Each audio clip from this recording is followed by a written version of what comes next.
মুকুল ডেকাৰ এটি ৰোমান্টিক কবিতা। পৃথিৱীত পৰিৱৰ্তন। হেৰা, শুনিছানে? পৃথিৱীখনত বহু পৰিৱৰ্তন হ'ল। দিনবোৰ চুটি হ'ল, ৰাতিবোৰো দীঘল হ'ল। ৰাতি কেতিয়া শুব লাগে, দিনত কেতিয়া উঠিব লাগে, এইবোৰৰ হিচাপ নোহোৱাই হ'ল। নিশা 12 বজালৈ মানুহবোৰ বাটে বাটেই ঘূৰে।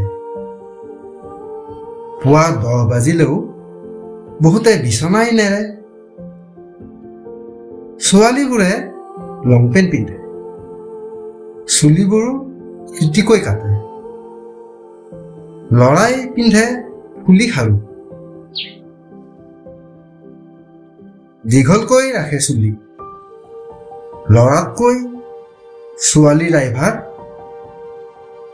বাঢ়িছে দিনে দিনে। পৰীক্ষাৰ সুফল ল'ৰাতকৈ ছোৱালীবোৰেহে টানে। বিয়া পাতিলৈ ল'ৰাবোৰে শহুৰৰ ঘৰলৈ টানে। মাক বাপেকক পাহৰি যায়, 6 মাহ বছৰেকতহে আহে।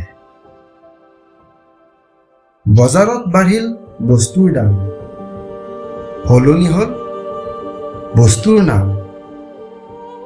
ভাত খাব এৰি চাওমিন পোলাও, মাংস নাখায় চিকেন, পিঠা নাখায় কেকহে খায়।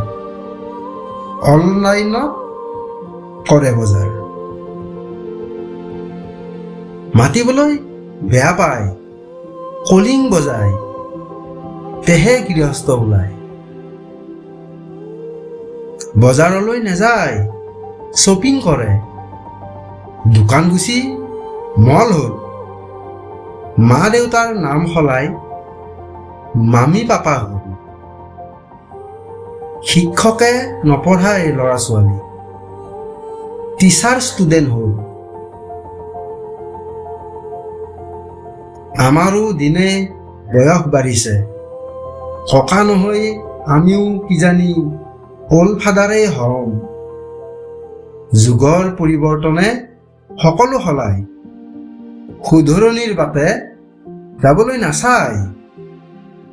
ইজনক দেখি সিজনে যায়, অতীত চাবলৈ কাৰো সময়ে নাই। নমস্কাৰ।